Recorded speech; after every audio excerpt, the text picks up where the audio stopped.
Hey guys, I'm Philip Bloom of The Blooms and Community Workshops, and I'm here to talk to you today about creating the perfect lighting setup.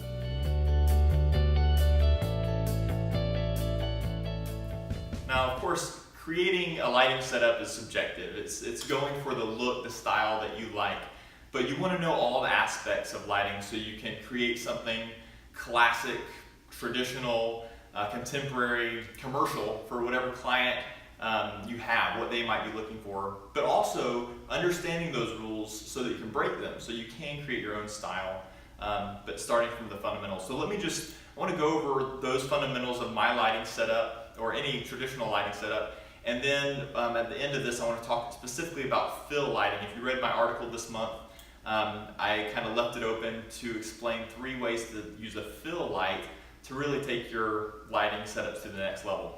So to start out, you're always going to balance your ambient light first, right? So whatever environment you step into, whether it's our studio here, whether you're outside having to shoot at noon on a wedding day, you're always walking into a lighting setup that's not ideal. It's very rare that the lighting that's available is going to be just perfect, exactly matching your vision when you walk into it. So from the studio, for instance, it's wonderful light. If we turn off, the incandescent lighting and some of the halogen lights that might mix up the color, we could do that. We could turn those all off. Then we've got some indirect sunlight coming through these windows. That's great, but it's only one option of that side lighting, and then I'm limited on location. So when we're in the studio, generally what I start by doing is very similar to when I'm shooting wedding portraits or anything outside in the field, is to balance my ambient light first. And if you have a mirrorless camera like this Sony a7R III that I'm holding now, there's a real benefit to the new technology. I can literally look through the camera and I can see my exposure exactly as it is to the camera's eye instead of to my eye. So it's basically looking at the image before you take it. Just like if I were to take the image and then chip on the back of my camera after I took the image, I can do that live. So I can literally just look through here and I can scroll down my shutter speed, scroll down and tighten up my aperture until the image is basically dark. And that's what I'm doing generally. If I'm outside, I'm going to kind of aim at my highlights in the image, the sunlight as it reflects off some leaves or speckled light coming through the trees, and the sky even. If it's a bright sky and I want that to show up in my image and not be lost, then I'm gonna look up there and I'm just gonna darken my image using my manual settings, aperture, ISO, and shutter speed. Take those down a notch until I can see that bright area. And maybe I still leave it a little bit bright. Maybe it's overexposed, but not too much, so I can still see it. Or maybe you do like it really moody and you want that, what looks bright in real life, to actually look a little bit dimmer. Maybe make daylight look like nighttime. And that's depending on your style. So you just scroll that. Your ambient now is exactly as you want it. You've done all of that with the manual settings on your camera. Now you want to light your subject. So step 2 is counterintuitive. Normally you would think you're going to put this key light, a light in front, to illuminate your subject first. Well, that may be the case if you're outside and your subject already has the sun coming behind them and illuminating their hair, or creating kind of a rim light around them. And that can be beautiful. That's almost always how I shoot outside. But remember, it's the backlight that comes first. That's the most important thing to think about, counterintuitively. So if I'm outside, I'm generally turning my subjects with their back towards the sunlight and creating that backlight first. If I'm in the studio and I've darkened down my image, so basically when I take a manual setting image of ambient light in the studio, basically the back of my camera looks dark. There's nothing to be seen because I want to add all the lighting myself. So the next light I add is that backlight, just like I have here to make things look a little bit richer. If I took down this hair light, this backlight, which is kind of lighting me from behind, and just got rid of it, then it takes some of the life out of the image. And I'm not separated as much from the background. Not as bad here as other places. I mean, what if my dark hair were in front of this black background?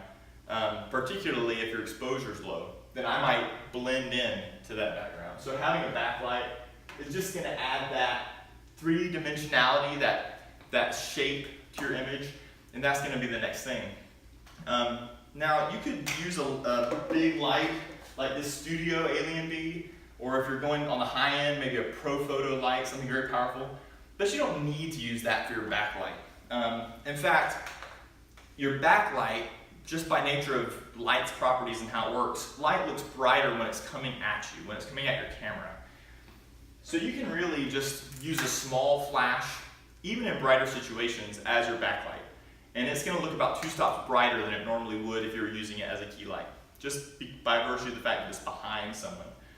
So that's a pretty good way to save a chunk of change, is to use your money for bright, powerful lights, just as your key lights, and then you can use some lower cost, lower power lights as your backlights. If you're doing something outdoors and you want your backlight to look kind of orange, like a sunset, then just throw a CTO gel on there or something like that and you're set to go. But key light is what we generally think about when we think about lighting. I've got a large continuous light shining on me right now. And if I'm doing this in still photography, I'm going to use something powerful like an Alien Bee or Profoto, or something really cool, as I'm often a traveling photographer. This AD200 by Godox is one of the industry-changing products in the last year, I feel like, last year and a half. This Godox is nice and powerful, but very small, about the size of a pocket flash. And I'll use this generally as my key light. The main thing you want to know about this key light is you don't want it right in front of your subject, like a direct flash. You don't want it necessarily right to the side of your subject. That's called split lighting, where the light can really only reach this side of my face. That can be a really cool, dramatic, masculine look in studio. But generally, if you're wanting to flatter someone, you're going to put that at a 45-degree angle. So split the difference between those two. And make sure the light is just above eye level. Creates a nice catch light if it's at that level. And then angle down just a little bit, casting those shadows downwards. Getting rid of double chins and creating a flattering look on someone's face. And you can see the shape as that light comes around. So that's your key light, and it's generally that simple. I'm usually running around, popping my key light 45 degrees from my subject, and I'm good to go because I've already balanced ambient and put a backlight in there. Now, here's the subtlety, which is a fill light. A fill light is simply, I think of it as having a slider in Photoshop or Lightroom, right?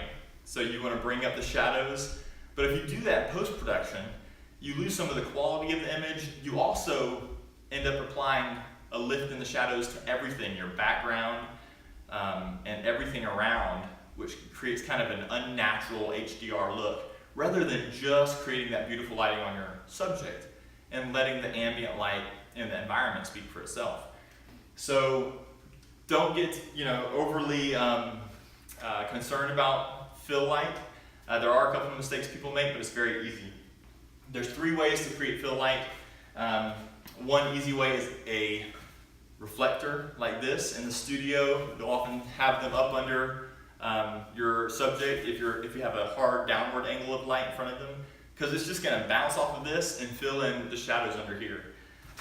But the only problem with this is you don't have a lot of control over how much of the shadows a reflector fills in. It'll pretty much open them up by a few stops, and depending on how close you get it to your subject. But then you can't get very wide and shoot a full body portrait, and you're limited in the angle of light as well. So this is a good on the run option.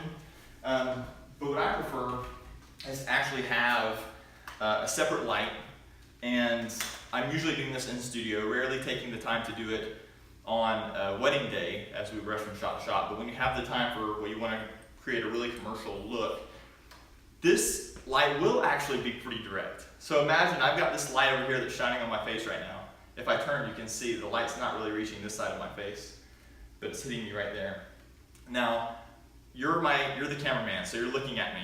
You're actually going to stick, in this case, the fill light right as close to you as you can get it. It's pretty much going to be like direct flash, because you don't want it to really be obvious in your photo. You want it to be very subtle, very dim, and you can just bring it up a little bit until it basically washes away the shadows that you don't like all over the place.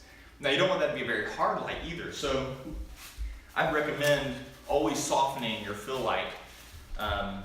Even in a hard light image, soften your fill light, because you can control it and keep it very dim. It's not going to make any visible difference to your shadows, or it's not going to be like a heavily visible difference. So you can use a shoot-through umbrella, or generally I prefer to use a bounce or reflective umbrella, like something maybe instead of white is maybe a silver reflective umbrella. And I prefer that, or even a softbox, because then my fill light isn't just bouncing around the studio off of ceilings and off of walls and getting rid of the light, the look of light that I've created. It's just coming straight in, and that's what you want it to do. Fill light comes straight in and just erases the shadows, or I shouldn't say erase, it lightens up the shadows. You'll often hear people talk about opening up the shadows. So it just goes from dark shadows to a little bit less dark, to a little bit less dark, until it's right where you want it. And all you have to do is say brighter or dimmer and get that sweet spot. And the third way to control your fill light, I almost forgot to mention, is just your shutter speed. Remember, in photography, shutter speed and aperture control your ambient light, but only aperture controls flash, controls the brightness of how bright the flash looks to your camera. So as long as you don't change the aperture, your key light and your backlight, if you're using a flash back there, should look the same, even if you change your shutter. So you can leave the aperture alone, your key light, your backlight are set, they're gonna stay the same, but you can lower your shutter speed, and the slower your camera becomes, the more of the ambient light will come in and fill the shadows in your image as well. Now remember, that fill is gonna be universal. It'll fill in shadows for everything in the image, not just your subject, so be careful about that. Your key, your backlight, your fill light are just a classic understanding of how to create the images you want. You can tweak all of those to make the style and look that you desire. And I hope this has been helpful. Again, I'm Philip Bloom for the Blooms community, and I hope you're enjoying this month's issue of Shutter Magazine.